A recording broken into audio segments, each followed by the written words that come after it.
Good morning, students. Hope you all are fine. Today we are going to do passage number 3, The Ant and the Cricket, page number 5 from BBC Compact. Once there lived a silly and lazy cricket.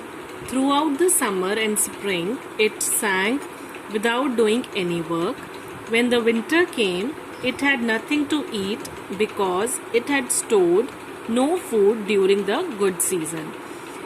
एक बार की बात है, एक सिली मतलब मूर्ख, आलसी lazy मतलब आलसी, cricket is a insect like grass hopper, it's an insect.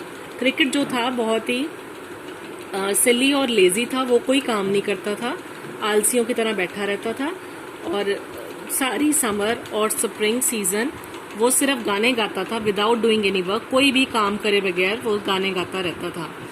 When winter केम, जब विंटर आई, उसके पास खाने के लिए कुछ नहीं था क्योंकि उसने कुछ भी स्टोर करके अपना खाना कोई भी स्टोर नहीं किया था विंटर सीजन के लिए. स्टोर मतलब जमा करना, खाना जमा नहीं करके रखा था. One day the cricket was very hungry. एक बार ही क्रिकेट को बहुत भूख लगी.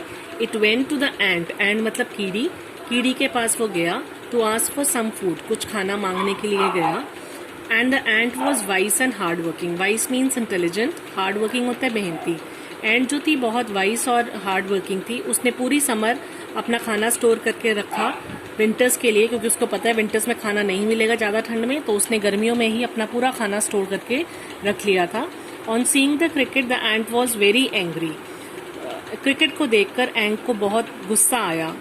एंग्री मतलब गुस्सा आया. Because during summer it had want the cricket to store the food but the cricket had not listen.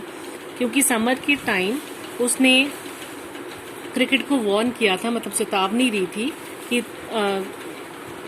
Winters में जाके तुम परेशान होगे, अपना खाना धीरे धीरे करके स्टोर कर लो, लेकिन क्रिकेट ने उसकी कोई भी बात नहीं मानी थी. अब एंट जो है मजे से बैठी थी क्योंकि उसके बाद बहुत ढेर सारा खाना पड़ा था और क्रिकेट के पास कुछ भी खाने के लिए नहीं था, वो भूखा था. Now the ant refuse to help it. अब एंट ने उसको हेल्प करने के लिए मना कर दिया. रिफ्यूज मीन्स मना कर दिया. अब एंट के पास क्रिकेट के पास खाने के लिए कुछ नहीं था, वो बहुत भूखा था because he had not stored any food for the winter season. Now come to the exercise. During the springs and summer season the cricket. Spring और समर सीजन में क्रिकेट क्या करता था? In the second line it sang without doing any work. वो गाना गाता था बिना कोई काम करे. तो हम लिखेंगे द क्रिकेट सैंग मतलब गाना गाता था, एंड डिड नो वर्क और कोई काम नहीं करता था.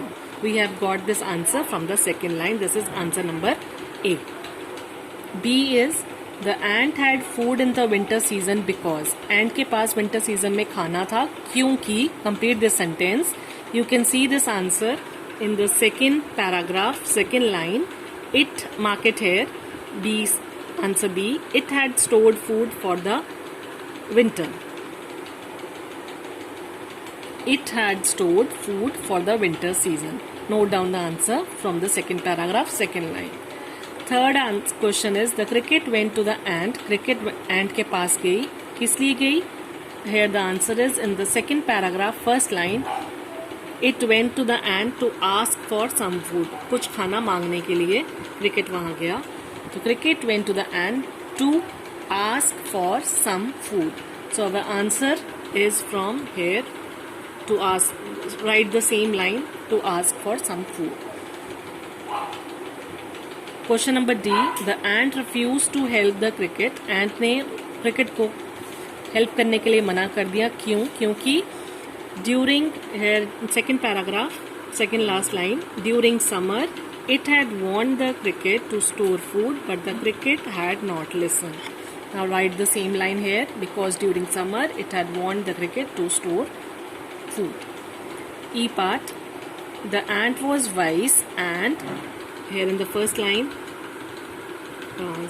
second paragraph, second line, the ant was wise and hard working. Hard working means मेहनती. But the cricket was dash and lazy. Lazy मतलब आलसी और उसके साथ क्या दिया हुआ है? silly मतलब मूर्ख. A word in the story that means the opposite of foolish. तो opposite of foolish is wise. Sorry, here it will come. Wise. Foolish is Murak, wise is intelligent. So I hope you have understood this paragraph and try to solve it now. Thanks.